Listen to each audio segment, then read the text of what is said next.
আগামী বাংলাদেশে আমরা জাতীয় যে শিক্ষাক্রম আমাদের চতুর্থ শ্রেণী থেকে আমরা আমাদের খেলাধুলাকে বাধ্যতামূলক করতে চাই এবং সেই বিষয়গুলো নিয়ে আমাদের সংশ্লিষ্ট মন্ত্রণালয়, শিক্ষা মন্ত্রণালয়ের সাথে কথা বলে, শিক্ষামন্ত্রী, প্রতিমন্ত্রীর সাথে কথা বলে আমরা সেটা নিশ্চিত করব ইনশাআল্লাহ। পাশাপাশি সেখানে কোন কোন ইভেন্টকে আমরা গুরুত্ব দিব সেই বিষয়গুলো নিয়েও আপনাদের সাথে আলোচনা হয়েছে। সেটা আলোচনার মাধ্যমেই আমরা আমাদের ফুটবল, ক্রিকেট, হকি থেকে শুরু করে ইন্ডিভিজুয়াল যে খেলাগুলো রয়েছে,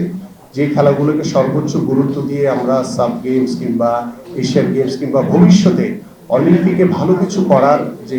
কর্ম পরিকল্পনা বা চিন্তা ভাবনা, আমাদের যে স্বপ্নগুলো রয়েছে সেই স্বপ্নগুলো যাতে আমরা বাস্তবায়ন করতে পারি সেই শুরুটা আমরা করতে চাই। আমরা বলবো না যে এটা রাতারাতি আমরা করে ফেলতে পারবো, বাট আমরা শুরুটা করতে চাই।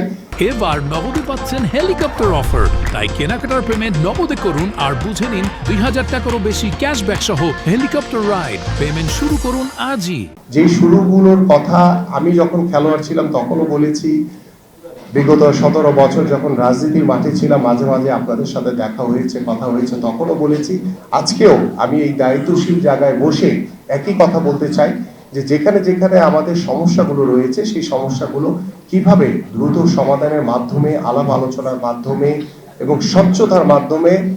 ন্যায় এবং সততার মাধ্যমে যাতে আমরা সেই কাজগুলো প্রতিষ্ঠিত করতে পারি, সেই প্রতিষ্ঠিত করার জন্য আজকে যেভাবে আপনারা আমাদেরকে সময় দিয়েছেন, পরামর্শ দিয়েছেন, ঠিক এইভাবে আমরা আগামীতেও আপনাদের সাথে বসে আলোচনার মাধ্যমে এই সমস্যাগুলো, সমস্যা থাকবেই আমাদের, সেই সমস্যাগুলো যখন যেটা সামনে আসবে সেই সমস্যাগুলো যাতে আমরা ধরে একটি একটি করে সমাধান করে যাতে সামনের দিকে এগিয়ে যেতে পারি ইনশাআল্লাহ।